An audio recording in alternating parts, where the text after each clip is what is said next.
തുടക്കത്തിലെ സമയത്ത് എന്നെ അനൗൺസ് ചെയ്ത സമയത്ത് അത്തരത്തിൽ ഇതാരാ അല്ലെങ്കിൽ അങ്ങനത്തെ ഒക്കെ ഒരു വളരെ സഭ്യമായ രീതിയിലുള്ള കമൻറ്റുകളോ അല്ലെങ്കിൽ അങ്ങനത്തെ വിമർശനങ്ങളൊക്കെ ഉണ്ടായിരുന്നുള്ളൂ. ഒരു വിമർശനം എന്ന് പോലും പറയാനില്ല.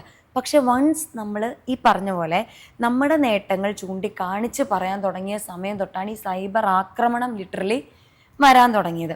അപ്പോൾ എനിക്ക് തോന്നുന്നത് ഒന്ന് ഇവർക്ക് ഒരു പേടിയായി തുടങ്ങി. അതായത് സത്യങ്ങൾ പുറത്തറിയുന്നു, ഇത്രയും നാളും പലരും ധരിച്ചു വെച്ചിരിക്കുന്ന ധാരണകൾ തെറ്റായി പോയി എന്നുള്ള സത്യാവസ്ഥ, അതിൻ്റെ സത്യമായിട്ടുള്ള കാര്യങ്ങൾ പുറം ലോകം അറിയുന്നു എന്നുള്ളൊരു പേടി ഇവർക്ക് വന്നു തുടങ്ങിയിട്ടുണ്ട്. അപ്പോൾ അതിൻ്റെയാണ് ഫസ്റ്റ് ഓഫ് ഓളത്തെ ലക്ഷണം ഈ സൈബർ ആക്രമണത്തിന്.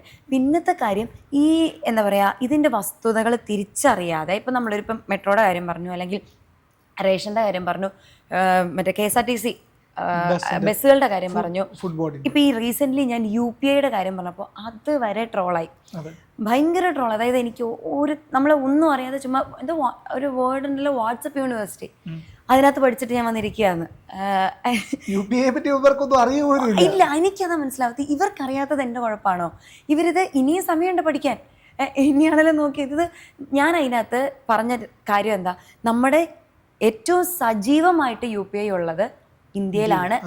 നിങ്ങൾ പറയുന്നതിനകത്ത് ശ്രദ്ധിച്ചെടുത്ത് നോക്കാം. അതിനകത്ത് അവരതൊന്നും ഇത് വേറെ എവിടെയും UPI ഇല്ലല്ലോ, ഇവിടെ മാത്രമേ UPI ഉള്ളൂ എന്ന് ഞാൻ പറഞ്ഞു. അത് എനിക്കറിയില്ല, ഇത് അവർക്കൊരു റീസൺ വേണമല്ലോ ഇത് ചെയ്യാൻ വേണ്ടി, അതിന് വേണ്ടി എടുക്കുന്നതായിരിക്കും വാട്ടവർ. പക്ഷേ ഈ റീസെൻ്റ്ലി വന്ന ട്രോൾ അതാണ്. ട്രോളും നല്ല എനിക്കറിയില്ല, എന്തോ കുറേ ആൾക്കാർ അത് വെച്ചിട്ട് വീഡിയോ ചെയ്യുന്നുണ്ട്. അതായത് മറ്റുള്ളവരെ വിറ്റ് ജീവിക്കുക, അങ്ങനെയുള്ള കുറേ ടീംസ് ഉണ്ടല്ലോ, അങ്ങനത്തെ കുറേ വീഡിയോസ് ഉണ്ട്. എന്നാൽ അവരെങ്കിലും ഇതിൻ്റെ വസ്തുത തിരിച്ചറിഞ്ഞിട്ട് ഇത് ചെയ്തുകൂടെ? അതില്ല. ഞാൻ ചോദിക്കട്ടെ, RBI ആണ് ഇതിൻ്റെ ഇത് തീരുമാനിക്കുന്നത്. ഈ RBI ആരുടെ അണ്ടറിൽ വരുന്നതാണ്? കേന്ദ്ര സർക്കാരിന്റെ. അപ്പോൾ പിന്നെ അതല്ലേ ഞാൻ പറഞ്ഞത്, ഈ UPI എന്ന സാധനം 2008 ഇവർ പ്ലാൻ ചെയ്താണ് ചെയ്യണമെന്ന്. അന്ന് എന്ത് ഇംപ്ലിമെന്റ് ചെയ്യാൻ പറ്റാതെ പോയത്? 2008 തൊട്ട് 2016 വരെ UPI ഇവിടെ ഇന്ത്യയിൽ ഇംപ്ലിമെന്റ് ചെയ്യാൻ പറ്റിയിട്ടില്ല. കാരണം എന്താ? ഗവൺമെന്റിന്റെ സപ്പോർട്ടില്ല. 2016 അന്ന് നമ്മുടെ PM ആയിട്ടുള്ള നരേന്ദ്രമോദിജിയാണ് ഇതിനെ സപ്പോർട്ട് ചെയ്തത്, പുറത്തിറക്കിയത്. അതുകൊണ്ടാണ് ഇന്ന് നമുക്ക് ആ സമയത്തും ഓപ്പോസിറ്റ് നിൽക്കുന്ന പാർട്ടിയിലെ ആൾക്കാർ കളിയാക്കിയിട്ടേ ഉള്ളൂ.